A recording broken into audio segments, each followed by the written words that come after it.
Hello, আসসালামু আলাইকুম everyone. কেমন আছেন সবাই? আলহামদুলিল্লাহ আমি ভালো আছি। নতুন দিনে নতুন আরও একটি ব্লগ ভিডিওতে আমি হেনা আপনাদেরকে ওয়েলকাম করছি। আমি আশা করব দূরে এবং কাছে যে যেখান থেকে বসে এই মুহূর্তে আমার ভিডিওটা ক্লিক করেছেন আপনারাও আপনাদের জায়গা থেকে ভালো আছেন। আজকের ভিডিওটা একজন প্রিয় মানুষের জন্যই তৈরি করা। উনি আমার এই ছোট্ট বেলকনি যে বাগানটা সেটা দেখতে চেয়েছিলেন আর বলেছিলেন খুব কাছ থেকে যেন ভিডিও করি।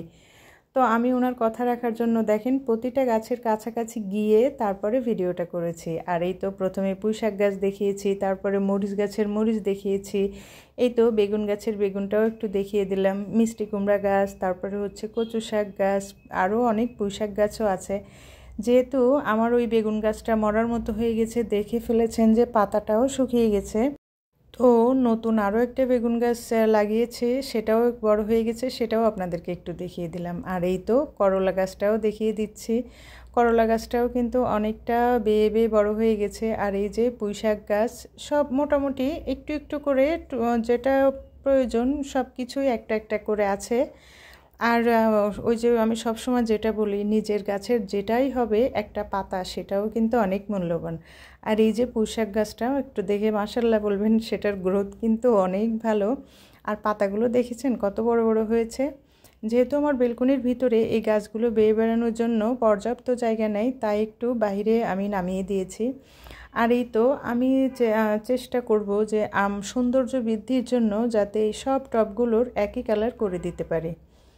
তো আমি আশা করব ওনার পছন্দ হবে ভিডিওটা। যাই হোক, আমি কিন্তু শুধু ওইটা ভিডিও করে আর কিছুই করিনি, অফ ক্যামেরাতে অনেকগুলো কাজ করেছি। আর এই তো যেহেতু মাসের প্রথম, তো আমি আর আমার যে মান্থলি যে বাজারটা প্রয়োজন হয় সেটার একটা লিস্ট করে দিয়েছিলাম। আর এই দেখেন লিস্ট অনুযায়ী কিন্তু সবই চলে এসেছে। এতক্ষণ পর্যন্ত ধৈর্য সহকারে যারা আমার ভিডিওর সঙ্গে আছেন প্লিজ একটা লাইক দিবেন। আর আপনি যদি আমার চ্যানেলে নতুন হয়ে থাকেন, আপনি চাইলেই আমার ভিডিওতে বলা কোনো কাজ কোনো কথা যদি আপনার ভালো লেগে যায়, আপনি আমার চ্যানেলটা সাবস্ক্রাইব করে আমার সঙ্গে থেকে যেতে পারেন। দেখেন, আপনার একটা লাইক আপনার কাছে যার কোনো মূল্য নেই, কিন্তু সেটা আমার কাছে অনেক মূল্যবান। আপনার একটা লাইক খুব অল্প সময়ে আমার ভিডিওটা আরও অনেক মানুষের কাছে পৌঁছে দিবে, তাই সবাই একটা লাইক দিবেন। আমি দেখেন আমার বাজারগুলো যেহেতু চলে এসেছে, তো জায়গাটা তো জায়গায় গুছিয়ে রাখতে হয়। আর আমি গোছানো কাজ না খুব পছন্দ করি। কাজ রেখে বসে থাকা, গল্প করা, মোবাইল টিপা, এগুলো আমার একদমই ভালো লাগে না। তো যেহেতু বাজারটা আগের দিন রাত্রে এসেছিল, তখন তো আর আমি রেডি করতে পারিনি, তো সকালে উঠে সব কাজের আগেই বাজারগুলো জায়গায় রেখে দিব। এই যে এখানে আমি মাংসর যে মশলাগুলো রাঁধুনির, সেগুলো আলাদা করে রেখে দিচ্ছি। সয়াবিন তেল, সরিষার তেল সেটাও তুলে রেখেছি। আর এই যে প্লাস্টিকের যে এটাকে কি বলবো, জার বলবো না বোতল বলবো, যাই হোক যেটাই, তো এটা না কিসের অলরেডি আপনারা বুঝে গেছেন, এটা হচ্ছে ভীমের যেটা লিকুইড, সেটা আমি কিন্তু অনেকগুলো জার আগে ফেলে দিয়েছি। আর এখন দেখলাম যে এটা যখন পরিষ্কার করে কিছু রাখা হয় খুবই ভালো থাকে। তো আমি এই যে মসুরের ডালটা রেখে দিয়েছি এভাবে, সেটাও আপনাদের সঙ্গে একটু ছোট্ট যে আমার গ্যাসের নিচের ক্যাবিনেটটা আপনাদের সঙ্গে একটু শেয়ার করলাম।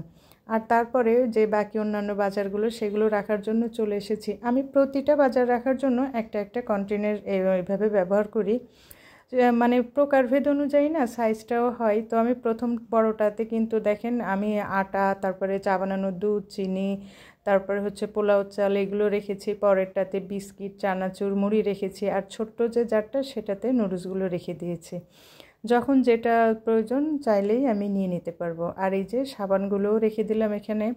এখানে সাবান, তারপরে যে আমরা হাত ধোয়ার জন্য হ্যান্ড ওয়াশ, পেস্ট, এগুলো টুকিটাকি যেগুলো সেগুলোই রাখি। তো সবগুলো রেখে এই তো এখন রান্নার রুমে চলে এসেছি। আজকের ভিডিওটা না খুবই ছোট করব, বেশি বড় করব না।